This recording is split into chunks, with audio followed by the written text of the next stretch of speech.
네, 이재용 예, 목사님. 오늘 말씀 보겠습니다. 말씀은 민수기 25장 1절에서 18절입니다. 세 번역으로 제가 읽겠습니다.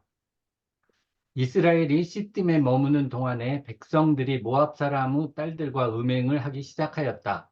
모압 사람의 딸들이 자기 신들에게 바치는 제사에 이스라엘 백성을 초대하였고, 이스라엘 백성은 거기에 가서 먹고 그 신들에게 머리를 숙였다. 그래서 이스라엘은 바알보올과 결합하였다. 주님께서는 이스라엘에게 크게 진노하셨다. 주님께서 모세에게 말씀하셨다. 너는 백성의 우두머리들을 모두 잡아다가 해가 환히 비치는 대낮에 주 앞에서 그것들의 목을 매달아라. 그래야만 나 주의 진노가 이스라엘에서 떠날 것이다. 모세는 이스라엘 재판관들에게 말하였다. 당신들은 제각기 당신들의 남자들 가운데서 바알볼과 결합한 자들을 죽이시오. 이스라엘 자손이 회막 어귀에서 통곡하고 있을 때에 이스라엘 자손 가운데 한 남자가 모세와 이스라엘 자손 온 회중이 보는 앞에서 한 미디안 여자를 데리고 집으로 들어갔다. 아론의 손자이자 엘르아살의 아들인 제사장 비느하스가 이것을 보고 회중 가운데서 나와 창을 들고 그 두 남녀를 따라 장막 안으로 들어가 이스라엘 남자와 미디안 여자의 배를 꿰뚫었으니 연병이 이스라엘 자손 사이에서 그쳤다. 그러나 그 연병으로 이미 죽은 사람이 2만 4천 명이었다.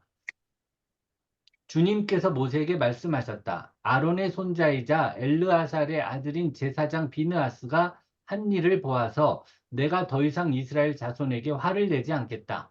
그는 이스라엘 자손이 나 밖에 다른 신을 섬기는 것을 결코 용납하지 않았다.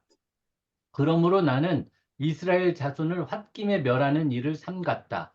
그러므로 너는 내가 비느하스와 평화의 언약을 맺으려 한다고 말하여라. 그와 그 뒤를 잇는 자손에게 영원한 제사장 직분을 보장하는 언약을 세우겠다. 그는 나밖에 다른 신을 섬기는 것을 용납하지 않았고 그렇게 함으로써 이스라엘 자손의 죄를 속해 주었기 때문이다. 미디안 여자와 함께 죽은 그 이스라엘 남자는 시므온 가문의 지도자인 살루의 아들 시므리이다. 그와 함께 죽은 미디안 여자는 미디안에 있는 한 가문의 종파 우두머리인 수르의 딸 고스비이다. 주님께서 모세에게 다음과 같이 말씀하셨다. 너희는 미디안 사람을 원수로 여겨 그들을 쳐 죽여라. 그들은 부올에서 생겼던 일과 미디안 한 우두머리의 딸, 곧 부올에서 생긴 일로 연병이 돌던 때에 처형당한 그들의 누이 고스비의 일로 너희를 속였고, 그렇게 너희를 속였을 때에 이미 너희에게 고통을 주었기 때문이다. 어, 저는 이 이스라엘의 출애굽 사건을 우리의 인생의 한 여정이라고 이렇게 생각을 합니다.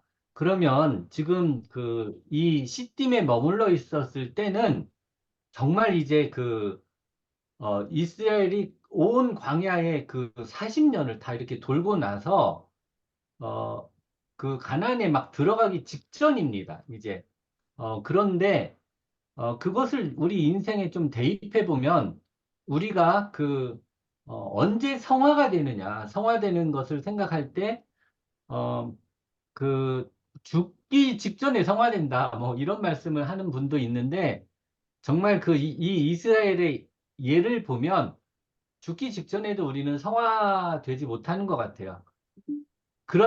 성화되지 못하지만, 그런 우리를 예수 그리스도의 보혈로 씻어서 정결케 하고 거룩게 해서 우리를 길을 안오게 하나님의 길로 가겠다 하는 것이 우리의 내용이 아닌가 이렇게 생각을 합니다. 그래서 우리가 끝까지 어떤 주, 주님의 백성으로 성도로 삶을 추구하면서 살아가지만 결코 교만해서는 안 될 것 같습니다. 끝까지 긴장하지 말고 언제든지 우리는 죽기 직전까지도 죄를 지을 수 있는 존재라는 사실을 잊지 말아야 할 것 같습니다. 두 번째로 이 내용을 볼 때, 모압의 왕 바락이, 이스라엘 백성들이 많이 오니까 발람이라고 하는 그 주술사를 시켜서 저주하게 합니다. 그런데 그 저주는 비록 실패를 했지만 이스라엘은 스스로 멸망을 하는 길을 택하여 가고 있습니다. 이들이 외적으로는 어떤 적이 있을 때, 명백한 이스라엘의 적이 있을 때는 우리는 싸울 수 있습니다. 우리가 눈에 보이는 어떤 악이 우리 앞에 있을 때는 우리는 그 악에 대해서 어, 대항할 수 있습니다. 그러나 그 악과 싸움을 그런 악이 물리쳐졌을 때 우리가 보통 무너지는 우리 인생에서 우리가 보통 무너지는 것은 우리 스스로 우리가 가만히 있었을 때 우리 스스로 짓는 죄악 때문에 무너지는 것 같습니다. 어, 이 이스라엘이 멸망했던 것은 처음에 이 모압 백성들이 식사 초대를 한 겁니다. 식사 초대를 해서 잘 먹었습니다. 이스라엘의 불만 중에 하나는 왜 우리는 맨날 만나만 먹냐?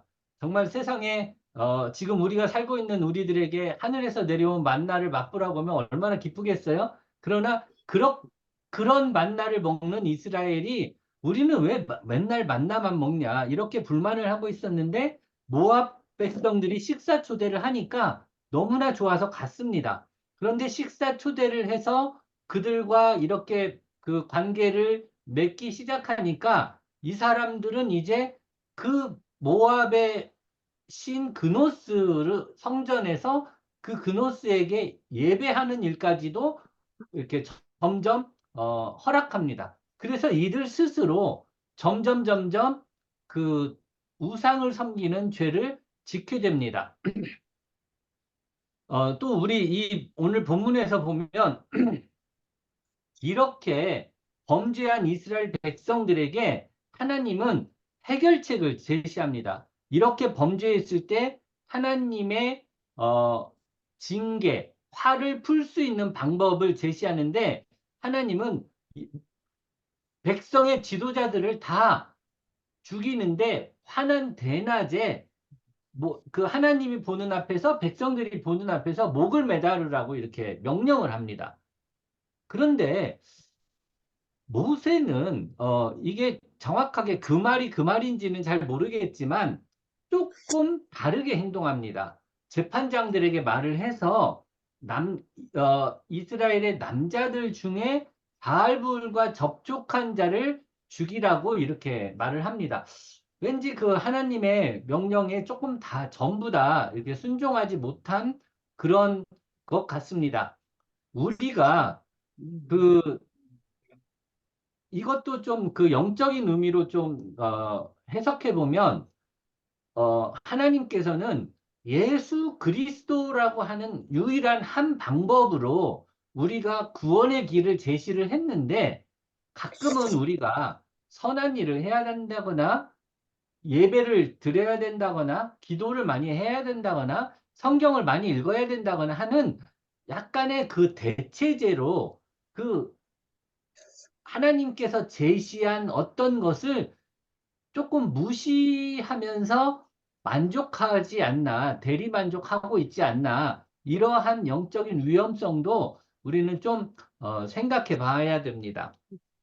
6절에서 이제 많은 질병이 돌아서 사람들이 많이 죽어가고 그러니까 이스라엘 백성들이 하나님이 있는 회막 어귀에 와서 이제 통곡을 합니다. 어, 울면서 서 있는 것만으로는 충분하지 않습니다. 우리가 어떤 잘못을 뉘우치고 그것에 대해서 안타까워하는 그 유감이다 이런 표현으로 쓰는 것만으로는 충분하지 않습니다. 하나님께서는 우리가 그렇게 뉘우치는 것에서 우리가 뉘우치면 저 사람이 이제 뉘우쳤으니까 하나님의 뜻대로 잘 살겠구나 그런 게 아니라 통곡한 다음에 우리는 하나님의 명령에 다시 순종하는 것까지 나아가야만 되는 것입니다.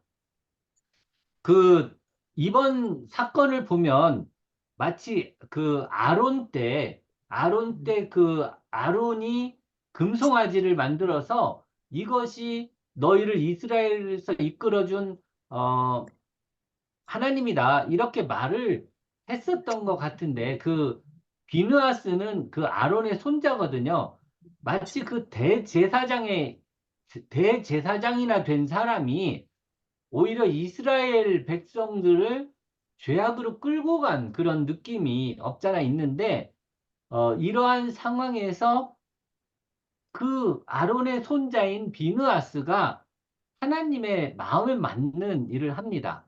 그 어, 이스라엘 그 부족 중에 시므이가 그 모압의 여자를 미디안의 여자를 데리고 와서 장막에 들어가는 일이 생기니까 그 사람을 이제 거룩한 분노로 처형을 합니다.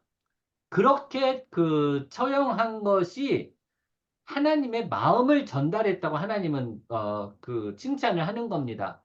너희들이 이렇게 하는 것은 죽어 마땅한 죄이고 얼마나 나를 화나게 하는 일이냐.